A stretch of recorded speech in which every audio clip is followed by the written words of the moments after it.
So just to reiterate, we have this basic principle that things like to get to a condition of equilibrium, which means energy going out has to be balanced by energy coming in and vice versa.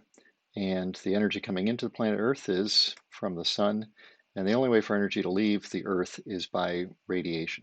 So the Earth radiates, and if we break it down into parts, the surface is radiating and the atmosphere is radiating. And we have seen in our models that we set it up so that we treat the atmosphere and the surface differently. The rate of light energy, the amount of energy that's carried away by radiation, electromagnetic radiation, uh, is given by this equation that we've seen before, P equals E times sigma times t to the fourth. Sigma is a constant that just makes sure things are in the right units. A is the surface area of the planet. T is the temperature, and that little e is the efficiency. That is saying how easy is it for this object to actually radiate energy away. And usually that number for many objects is 1, but for more complicated systems, it can be less than 1. And if we look at the planet as a whole, what greenhouse gases do, as we saw in the previous part, is that they block some of the radiation from coming out. That means the efficiency, that little e in that equation, is less than 1. Not all of the energy can get out. And so if I've got the same amount of energy going into the planet and I need to have that matched with what's going out, and if I then put an atmosphere on top of the planet that makes E go down, well, the only way for P, the amount of energy leaving the planet, to stay the same if E goes down is for one of those other things to go up. Sigma is a constant of nature, that can't change. A is the size of the planet, that doesn't change. So the only way for that to balance, for P to stay the same if E goes down, is for T to go up. In other words, the planet gets warmer. So uh, that's a lead in to the idea of climate forcing. And a climate forcing is something that changes the rate of energy going into the planet or the rate that the energy leaves the planet. And if one of those rates changes, the other rates will have to adjust until you have an equilibrium again, where the rate that energy goes in is matched by the rate that energy goes out. And as we just saw in the previous slide, the rate that energy goes out depends on the temperature. So a forcing of a planet's energy balance usually results in a change in the planet's temperature. So let's talk about how sensitive things are to these forcings. And I want you to think back to the start of the semester, or maybe you can go back to the first or second module where we talked about the stable Stella and the ocean motion, two boats that cross the Atlantic, one of which has a tendency to capsize all the time, and the other, which for some reason never capsizes. And so those two boats have very different responses to forcings. In that case, the forcing would be waves or partying students on the boat, causing the boat to rock back and forth. And the stable Stella uh, would have a very small response. So it would be like the first part of this green dashed curve here. Even with big dramatic forcings, there's not much change in what the stable Stella does. The ocean motion is one where a little tiny perturbation to it caused a huge response and it would capsize. So that would be a line that is going more vertically on this graph. This plot just shows three different types of response to a forcing, qualitatively speaking.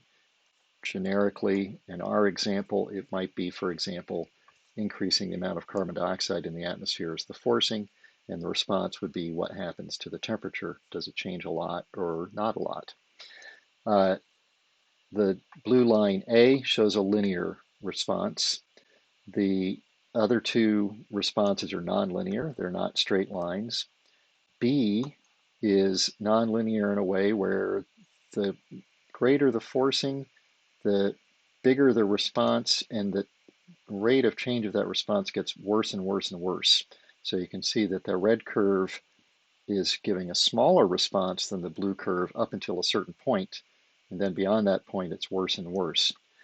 The green curve C shows a very nonlinear response where there's sort of a tipping point. when the forcing reaches a certain value, then all of a sudden there's a very dramatic response. Prior to that, there's not much response. Then you sort of hit a new regime. So just think about that, have that graph in your mind qualitatively for the different kinds of response that a system might have to a forcing. And the last thing then that we're going to talk about in this part are feedbacks, whether feedback reinforces a change or decreases a change. So here we've got an example of a feedback effect where the initial forcing up at the top is an increase in the temperature of the planet. So let's say for some reason the planet gets a little bit warmer. So that results in a forcing that is in the temperature already. The temperature increases. Well, if the planet is warmer, I follow the red arrows, that's going to lead to an increase in evaporation. And if I have more water evaporating, that's going to lead to more clouds. Clouds are bright and reflective, brighter than the surface, so they reflect more sunlight. That increases the reflectivity, what we call the albedo. If the albedo increases and I reflect more sunlight, that means there's less sunlight hitting and being absorbed. More of it's being reflected, less of it is being absorbed, so I have a decrease in the amount of solar energy absorbed. And if I decrease the amount of solar energy absorbed, I will have a decrease in the Earth's temperature. So I've now followed this circle of red arrows around counterclockwise, and this is an example of a negative feedback effect. The initial forcing of an increase in temperature with these processes, which is the formation of clouds, is a negative feedback because it results in a change to the temperature that is in the opposite direction of the initial forcing. It's not a negative feedback because it makes the temperature go down. It's a negative feedback because the perturbation was the temperature going up, and the result was something making the temperature go down, which cancels out that initial forcing. Let's take a look at a positive feedback. It's the same initial forcing. It's a different physical process. All of these processes go on, of course, at once. So in this case, we have the same initial forcing. We increase the Earth's temperature. Well, in addition to increasing cloudiness, as we saw in the previous slide, if I increase the temperature, I'm going to melt ice that's floating in the oceans. So I'll have less ice cover in the Arctic and Antarctic. Well, ice is also very reflective. So now I've got less reflective ice. I've decreased my reflectivity. That means I absorb more light. That means I have an increase in temperature, and this is a positive feedback effect. The result of this process, following this cycle around counterclockwise here, is to enhance the initial perturbation, and that's what positive feedback means. So be careful to remember, as it explains on this slide, positive feedback doesn't necessarily mean a value gets bigger, and negative feedback doesn't mean a value gets smaller. A positive feedback is one where whatever the initial perturbation or forcing was gets enhanced by that feedback effect. A negative feedback means whatever the initial forcing was, the process goes to canceling that out or works in the opposite direction.